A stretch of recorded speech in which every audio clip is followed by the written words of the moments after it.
So, tapos na yung project. Naubusan na ako ng phone space kanina. So, Finished product! Yay! So here's the box. It's just a toolbox. Medyo, you know, newbie moves, so hindi pantay all over the places. And extra wood lang for the cover with bisagra sa likod. There. Very newbie, pero pwede na.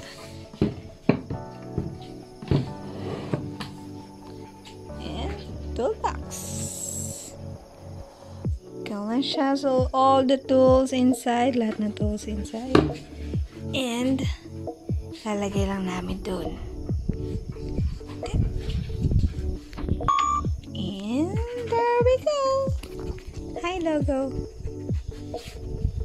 So, here na siya. So, this will be our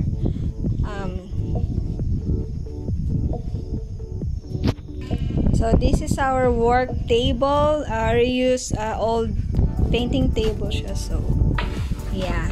Kininis natin earlier. Then, there's the toolbox. And this is my first woodworking video. So, abangan nyo sa mga susunod. We're gonna be making more videos on the next one. And I do hope if you like the content, do subscribe and click that bell button. And also like the video. And see you again on the next one. So, bye-bye. Thank you again for watching.